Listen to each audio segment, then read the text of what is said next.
Hey everyone, welcome back to another Rosh Reviews. Today we are in my garage next to the Ute with the wee lad. He's gonna help me out today. So you guys know I did order a few parts for this thing. The first one has arrived. It is a new steering wheel. This is an FPV wheel. Actually the same one that was in the Turbo Fairlane, sorry. And yeah, as soon as I reviewed that car and drove it, the wheel just felt so good. Got back home, ordered one straight away, and it's the first part to get here. So I'm gonna crack into this today. I am no mechanic, but we're gonna attempt to do it. It does seem pretty straightforward. So yeah, let's get into it. All right, so I'm gonna do most of this tutorial, if you wanna call it a tutorial, with this head-mounted camera. So first thing I did was disconnected the negative terminal last night. So I will just show you here.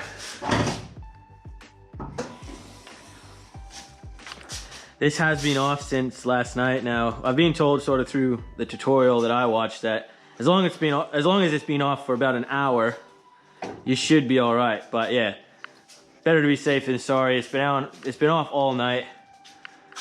So that's the first thing you got to do. Now let's get some pliers here. Now let's disconnect the fuse. So we go down here, this is the fuse box. Now the airbag is the third one at the bottom from the left. So if I get this in here, hopefully, yeah, pull that out. Now that should be the airbag disconnected now. Let's hope. The power should be all drained out now. So what we've got to do is start to unscrew these bolts that are behind the wheel. So excuse me, buddy. Move out of the way, please. So what we've got to do is crank this wheel all the way to the left.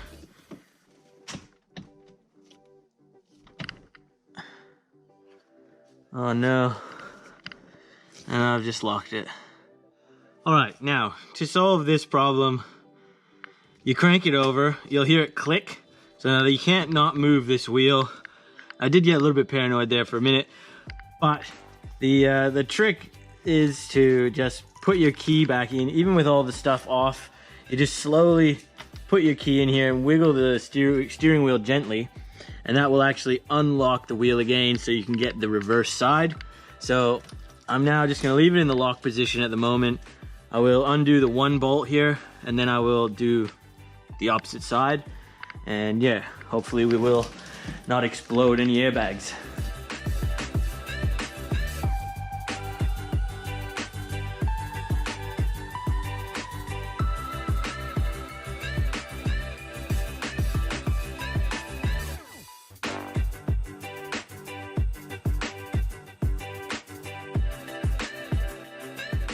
All right, now that the bolts are out, I should be able to just gently pry this middle section off.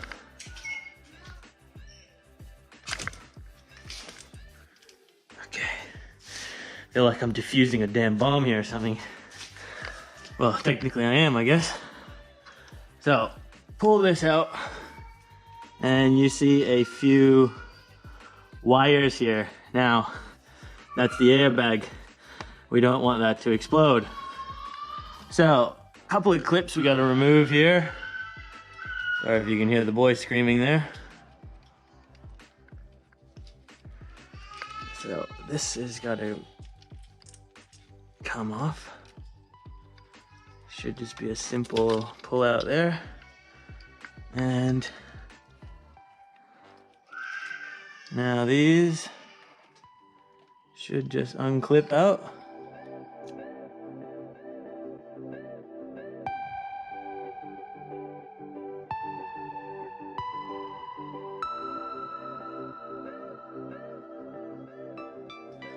And now here we have the airbag. So this actually gets used in this wheel. So we're just gonna gently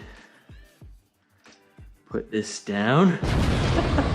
I swear this is so sketchy. It feels so sketchy, but actually it's not that bad. All right, so the big nut actually on the center of the wheel here, I'll show you there.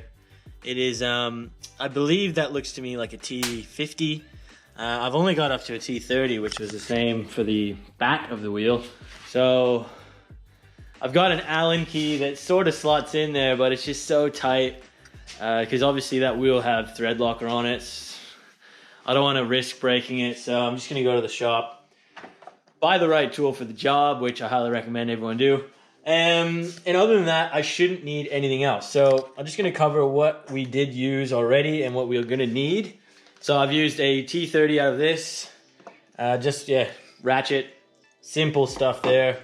Only other real things, you will need a medium thread locker, guys. So when we put the bolt back in, I'm going to use this stuff, and also probably when I put the back of the bolts on, I think it might have some on already. Or yeah, it does already have some sort of orangey shit on there, so I'll probably just tab a little bit of that on there. Anyways, off to the shop. Super cheap it is. They are open, thank goodness.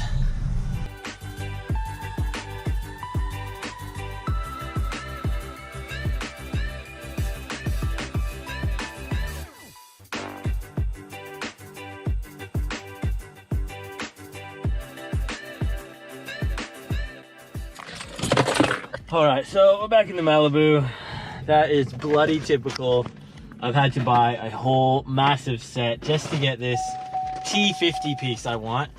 The whole store, you couldn't get anything that it was a T50 size. It was all T30 or under, and that is just so bloody typical. Anyways, got this 25 bucks later. Let's head back, try and get this wheel off, and continue this repair. All right, so this T50, I was actually a little bit scared it wasn't gonna work because I might have needed an extension to actually get at it because of the way the wheel is. But luckily, this does slide behind the wheel here, and I've locked it to the other side again just so it's locked in position, and I've managed to loosen it off here. So this is just gonna come out now. So I'll just take this out. And there's some of the crap that was in there. That was obviously some sort of grease or whatever. Put that here so we don't lose it. We'll put a little bit of lock something on there. Now, the other tool actually, which I forgot to mention, was steering wheel pull kit. So I'm just gonna pull this out. Now, this should be fairly straightforward as well.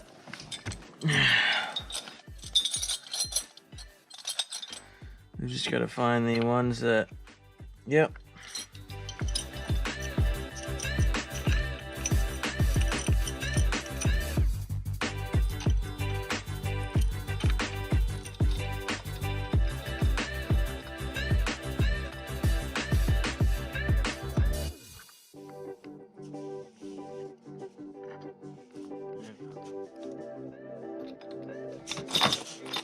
And the wheel is off.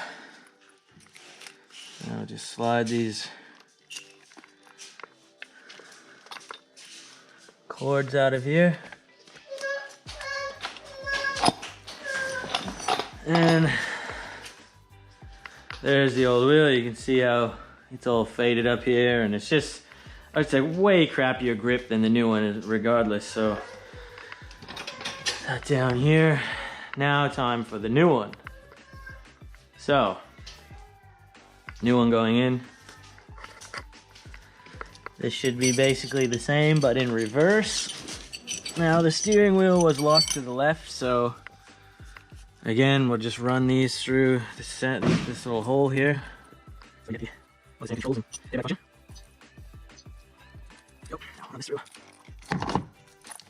And now you basically only fits sort of one way, so that is where the new wheel is going to be, and already that just feels so much better. So now that this is in, we will screw on the bolt. So grab this guy, we'll get the medium thread locker out here. We'll put a little bit of thread locker on.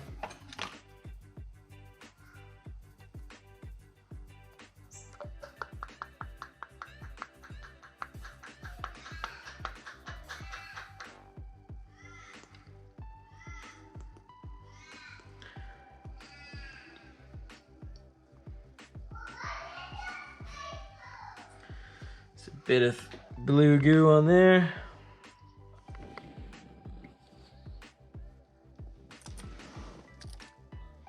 And just gently screw this back in.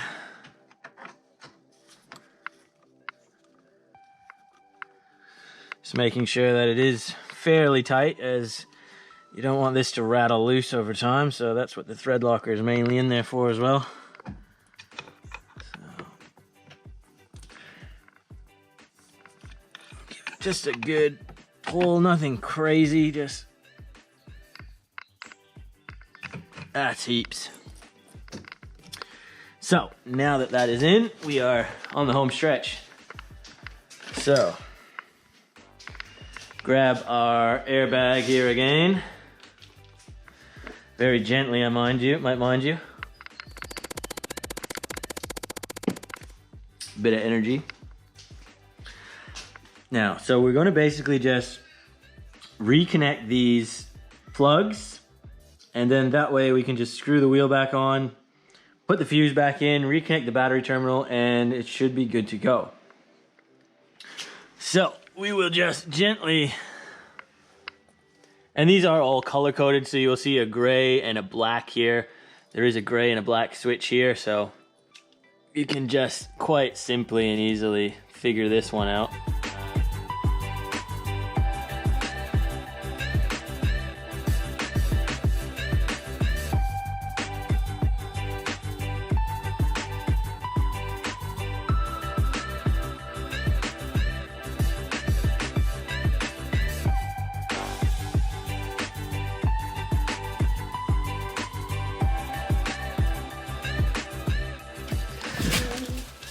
Now, one thing I have found, well, just trying to put this back on, that it didn't really seem like it was lining up correctly.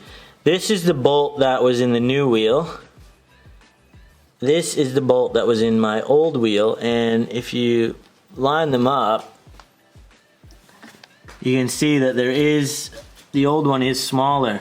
So while I was tightening this one up, it was locking out, and then there was still like a little bit of play in the wheel. So yeah, after about 20 times of doing it, yeah, I'm gonna put the old ones in, and hopefully that'll sort the problem.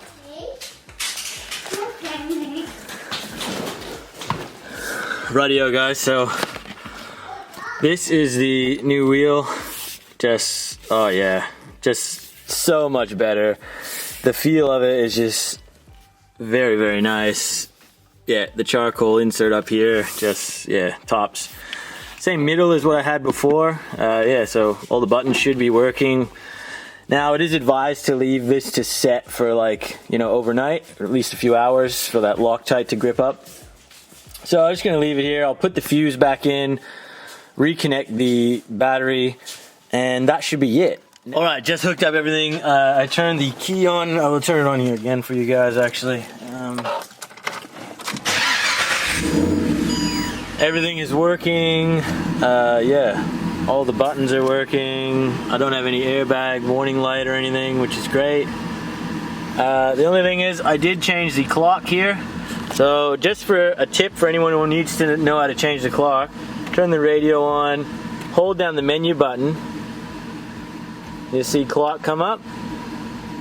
Now that kind of stuffed me around for a bit, so then you actually just click it and then clock will come up, and then eventually it will do that, and then you can change your hours by just adjusting this dial, and then you hit the menu button again and it'll change the minutes, and you can adjust it again here, and then you just hit that and it's done. But anyways, I hope you guys enjoyed the video. If so, please remember to hit that like button, consider subscribing if you're new here, and we'll see you on that next video.